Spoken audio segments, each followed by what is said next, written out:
My boyfriend broke up with me because I'm an immigrant. But what I found on his phone destroyed me. I thought my boyfriend broke up with me because he was scared of long distance. But when I saw a message on his phone saying, "At least you have her out of the way," I realized the real reason was much worse. My name is Amina. I'm 22 years old, born and raised in France, though my family's story began long before I did. My mother came from Senegal, my father from Algeria. They built their lives from nothing in a small French town, teaching me that kindness and perseverance could open any door, even ones that didn't seem meant for us. When I moved to Denmark for a one-year internship, I told myself it was the start of something exciting, a challenge, a chance to grow. I didn't expect it to change my life the way it did. At first, everything felt foreign. The air was colder, the streets quieter, and the people polite but distant. I missed the noise of home, the laughter in my neighborhood, the smell of coffee and bread drifting from my mother's kitchen, and the way people in France spoke with their hands, their hearts in every sentence. Denmark was beautiful, yes, but it also felt like being inside a painting. Lovely, but still, I often sat by the window of my small apartment, watching the rain streak down the glass, wondering if I had made the right decision. Then one afternoon, everything changed in the most ordinary way possible. It was raining, the soft, misty kind that feels more like fog. I ducked into a cafe near the university, trying to save my papers from getting soaked, and collided with someone carrying 2 cups of coffee. The liquid splashed across his sleeve, and I started apologizing in a panicked mix of French and English. He laughed, a real, easy laugh that reached his eyes. That was the first time I met Eric. He told me not to worry and offered to buy me another drink. I insisted on paying him back, but he refused, saying, "Then at least sit with me so I don't drink alone." We talked for hours that day. He told me about his job, his favorite spots in the city, and how he'd always wanted to visit Paris. I told him about my family, my dreams, and how hard it was trying to fit into a new culture. That day turned into many others. We explored Copenhagen together, tried pastries that were too sweet, got lost on trams, and learned to find joy in the small things, like the way the city lights reflected on the water at night. Eric was calm and thoughtful. He listened when I spoke and always made me laugh when I missed home. Slowly, what began as a friendship became something more. For the first time in months, I felt like I belonged. When my internship ended, I received an unexpected job offer, a chance to stay in Denmark longer. I couldn't stop smiling as I told Eric about it, thinking he'd be just as thrilled. But when I looked at his face, his smile didn't reach his eyes. That was the moment, quiet, fleeting, but heavy, when something inside me began to shift. I just didn't know it yet. After that night, something changed between Eric and me. It wasn't anything I could point to, not something visible or loud, but it was there, a small, quiet distance growing between us. He still smiled when I entered the room. He still brushed my hair from my face and kissed my forehead like always. But the warmth behind those gestures was different. It felt practiced, like a performance he was repeating out of habit. I kept telling myself I was overthinking, that maybe he was just busy or tired, but deep down, a small voice whispered that something was wrong. He started to avoid conversations about the future. Whenever I mentioned my new job offer, hoping to see excitement in his eyes, he grew uneasy. "I just don't want you to stay here because of me," he would say, his voice calm but distant. "If you stay, it should be for yourself." At first, I thought he was being thoughtful, trying not to put pressure on me. But as the days passed, those words began to sound more like an excuse than kindness. It was as if he was slowly creating a reason to let go before I even had a chance to decide what I wanted. One evening, we were walking by the canal, the same place where we had once shared our first kiss. The city lights shimmered across the water, and the cold air carried that familiar scent of salt and rain. It should have been romantic, but instead, there was silence between us. A heavy, uncomfortable silence that neither of us could escape. I finally asked if something was bothering him. He stopped walking, shoved his hands in his pockets, and said quietly, "I don't know, Amina. I think we rushed into this." His words hit me harder than I expected. I stood there stunned, watching my breath form clouds in the freezing air. "Rushed into what?" I asked, though I already knew what he meant. He sighed and said, "You're from another world. You have your family, your culture, your life in France. I don't even know if we're meant to want the same things." The way he said another world felt like a knife. I wanted to ask him when he started thinking that way. Was it recent? Or had he always seen me as someone who didn't belong in his? But the words got stuck in my throat.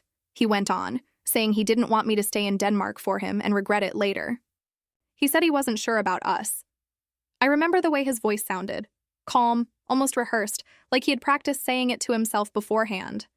It was supposed to be gentle, but to me it felt like the quietest kind of heartbreak.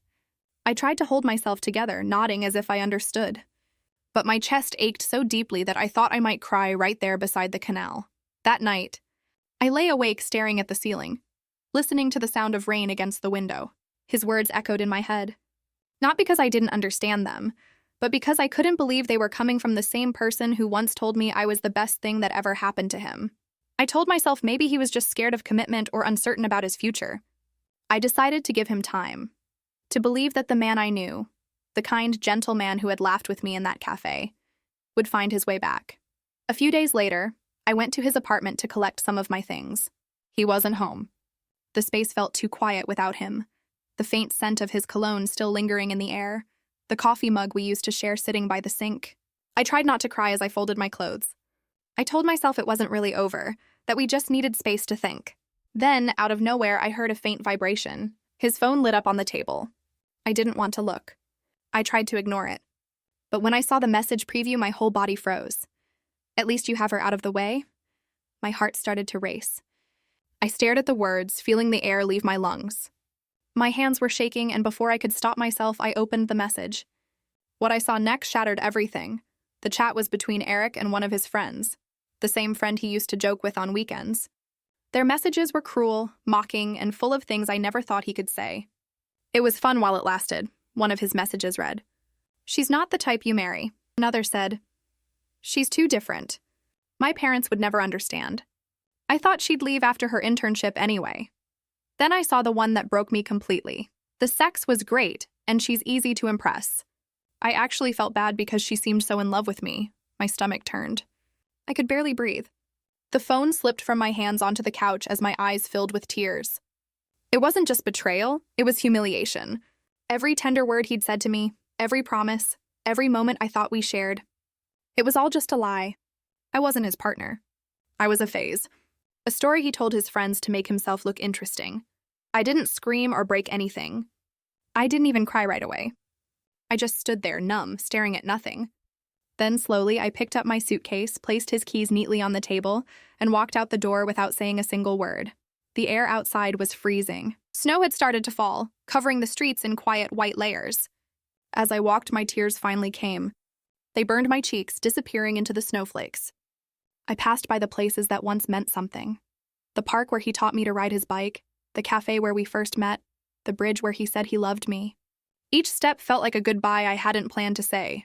By the time I reached my apartment, my hands were trembling. My roommates looked up when I entered. "Hey, are you okay?" one of them asked. Her voice was soft, but her eyes were uneasy, like she already knew what had happened. I muttered, "It's over," and went straight to my room. Later, one of them knocked on my door and sat beside me on the bed. She hesitated before saying, "Amina, I'm sorry. We knew something. Eric's friend told us what he said about you. We didn't know how to tell you." Her words didn't even make me angry. I was too drained to feel anything but sadness. Everyone knew except me.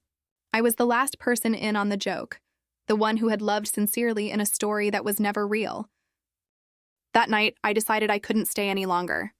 I called my friends back in France and told them everything through tears. They didn't ask for explanations. They just said, "Come home." And for the first time in months, that word, home, sounded like safety. The next morning, I packed my things quietly. Every folded shirt, every book, every tiny souvenir felt like a piece of a life I no longer recognized. I looked around the apartment one last time before closing the door behind me. There was no anger left, only a deep, exhausted ache. On the way to the airport, I stared out the window as the city passed by. The canals, the cobblestone streets, the harbor where we used to sit. Everything looked the same, yet completely different. It was still beautiful, but not for me anymore. As the plane took off, I watched the snow-covered city grow smaller beneath the clouds. For a moment, I pressed my forehead against the window and whispered to myself, "You'll be okay." And for the first time since everything fell apart, I almost believed it. The morning I left Denmark, the sky was a dull gray, heavy with clouds that seemed to mirror the weight in my chest. The taxi ride to the airport was silent, except for the sound of the engine and the soft hum of the radio. I kept my face turned toward the window, watching the snow fall over the city I had once called beautiful. Now every building, every street corner, every cafe window carried a memory I didn't want to remember. When we stopped at a red light, I caught a glimpse of the park where Eric and I had spent a sunny afternoon months ago. We had laughed over melting ice cream, taken photos, and promised to come back in spring. I looked at it now and felt nothing but emptiness. That's the thing about heartbreak. It doesn't always come with anger or loud crying. Sometimes it's just quiet acceptance that what you had is gone, and nothing you do will bring it back. At the airport, I moved through the crowds like a ghost. People rushed past me with suitcases and smiles, planning vacations or returning home. I clutched my passport in trembling hands, trying not to fall apart in the middle of the terminal. When the security officer greeted me with a polite, "Have a good flight," I nodded, forcing a small smile that didn't reach my eyes. As I sat near the boarding gate, I turned my phone on for the first time in 2 days. A message appeared almost immediately. From Eric. "I hope you're okay." "You didn't have to leave like that." I stared at the screen, my heart pounding. For a brief, foolish moment, a small part of me wanted to reply. I wanted to ask him, why pretend to love me? Why make me believe in something that was never real? But as quickly as that thought came, it faded. What would I even gain from his answer? No explanation could fix what he had broken. I turned the phone off again. I didn't need closure from him. I needed it from myself. When the boarding call echoed through the speakers, I stood up and took a deep breath. My legs felt heavy, but I walked forward anyway. The cold air followed me down the jet bridge, and as I stepped onto the plane, I realized this was more than a trip home. It was a final goodbye to everything I had tried to build there. During the flight, I couldn't stop thinking about how love can twist so quietly into something painful. I had believed in us with all my heart, and maybe that was my mistake. Loving without questioning, trusting without fear. But I refused to believe that kindness or hope were weaknesses. They were part of who I was. The clouds outside the window glowed orange as the sun began to rise. It was beautiful, that soft golden light breaking through the gray. For the first time in weeks, I felt something other than sadness. It was faint, but it was there. A small flicker of strength returning. When the plane touched down in Paris, my chest tightened. The air smelled like home, bread, rain, and something warm I couldn't name. I walked through the familiar terminal, my suitcase rattling behind me, and saw my mother waiting near the exit. She didn't say a word. She just opened her arms and I fell into them, letting every tear I'd been holding back finally fall. She didn't ask what happened. She didn't need to. She just whispered, "You're home now, and that's enough." In that moment, I realized that coming back wasn't defeat. It was survival. I hadn't run away. I had chosen myself over someone who couldn't see my worth. Later that night, as I lay in my old bed surrounded by the soft hum of my childhood home, I thought about everything that had happened, the love, the lies, the loss. And even though the pain was still fresh, I knew I had made the right choice. Sometimes the bravest thing you can do isn't to fight for someone else. It's to walk away for your own peace. I closed my eyes, and for the first time in a long while, sleep came easily. The storm inside me had begun to quiet. And though I didn't know what the future would bring, I knew one thing for sure. I was going to be okay. The first few days back home felt strange. Paris was still the same, noisy, colorful, alive, but I wasn't the same person anymore. I would wake up to the sound of traffic outside my window, the smell of my mother's coffee filling the air, and for a few moments, everything felt normal. Then the memories would come rushing back. His smile, his voice, the way he used to hold my hand, and the ache would return. It was like my heart hadn't caught up with the fact that he was gone. But slowly, day by day, the ache began to dull. I started helping my mother around the house, spending time with my younger cousins, laughing again. It surprised me how healing the little things were. A walk by the river, a call from an old friend, a plate of my favorite food. I realized I had been living in survival mode for so long that I'd forgotten how to simply live. Sometimes in the evenings, I'd sit by the window with a cup of tea and think about everything that had happened. Part of me still wanted to understand why. Why would someone pretend to care for almost a year? Why would he let me believe in something he knew would never last? But the more I asked those questions, the more I realized the answers didn't matter anymore.